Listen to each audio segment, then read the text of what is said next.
depan kita akan membahas topik yang menarik banget nih, yaitu tentang sosiologi hukum. Hari ini kita kedatangan pembicara yang spesial. Boleh dong kenalin dulu? Kenalin, aku Asti Lydia Safela. Aku Dina Pungkas. Nah, hari ini kita akan membahas tentang sosiologi hukum dan bagaimana sosiologi hukum dalam kehidupan masyarakat. Sebelum kita masuk ke topik pembicaraan, kita bahas dulu nih apa itu sosiologi hukum.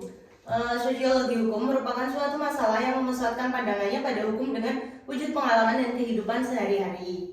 Nah, dalam sosiologi hukum yang menjadi objek pengamatan yaitu tingkah laku seseorang yang taat terhadap hukum maupun yang melanggar hukum tersebut. Menurut kalian gimana sih penerapan sosiologi hukum dalam kehidupan bermasyarakat? Penerapan sosiologi hukum dalam masyarakat membantu dalam pemahaman yang lebih baik antara hubungan hukum dan masyarakat, serta bagaimana hukum dapat berperan dalam membentuk dan mempengaruhi perilaku serta struktur sosial. Bagaimana masyarakat mempengaruhi pembentukan dan penerapan hukum tersebut? Ada beberapa konsep penting dalam sosiologi hukum.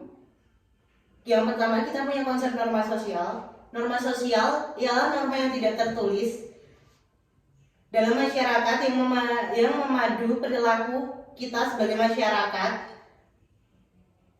Misalnya berdiri di antrian atau menghormati hak privasi orang lain. Selain norma sosial, di sosiologi hukum juga memiliki konsep konflik sosial. Ini terjadi ketika ketidaksetujuan antara individu atau kelompok dalam masyarakat. Sosiologi hukum ini membantu kita memahami bagaimana hukum digunakan untuk mengelola dan menyelesaikan konflik sosial tersebut. Nah, itu adalah beberapa dasar-dasar sosiologi hukum. Selanjutnya, kita akan membahas fenomena sosiologi hukum yang lagi marak di sekitar kita, misalnya seperti anak-anak terlantar di jalanan. Menurut kalian, kenapa sih sekarang banyak banget anak yang terlantar di jalanan? Menurut aku nih sebagai mahasiswa melihat kayak gitu ya mungkin karena faktor utamanya mereka tuh tidak bersekolah dan tidak mendapatkan pendidikan yang layak. Selain itu, faktor keluarga juga menjadi salah satu penyebab banyaknya anak terlantar sekarang ini. Karena sekarang banyak anak broken home dan mereka menjadi anak jalanan karena kurang kasih sayang dari kedua orang tuanya. Baik, apakah fenomena tersebut termasuk perilaku yang menyimpang? Menurut saya itu termasuk perilaku yang menyimpang dikarenakan cukup meresahkan bagi masyarakat.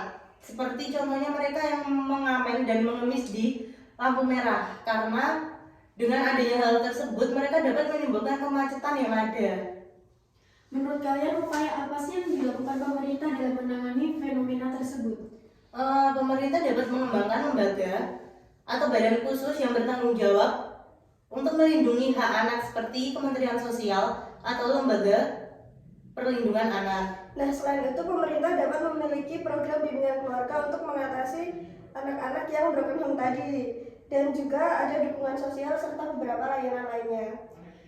Lalu menurut kalian apakah pemerintah itu sudah berhasil dalam menangani kasus fenomena tersebut? Menurut aku belum sih, soalnya melihat semakin banyaknya anak terlantar di jalanan, pemerintah tuh belum berhasil dalam menangani masalah ini. A few moments later.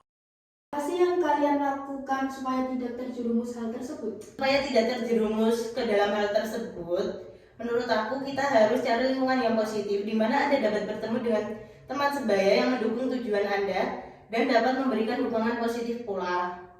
Kalau aku biasanya menyibukkan diri dengan kegiatan yang bermanfaat dan membatasi diri dari pergaulan-pergaulan yang membawa dampak buruk buat kehidupan kita. Sekian bincang-bincang kita hari ini. Kami harap episode ini memberi wawasan yang lebih baik tentang bagaimana fenomena sosiologi hukum di sekitar kita, serta upaya pemerintah dalam mengatasi fenomena tersebut. Terima kasih telah mendengarkan, terima kasih sudah mendengarkan, dan sampai jumpa di lain waktu. Dadah! I should fuck her in the Benz.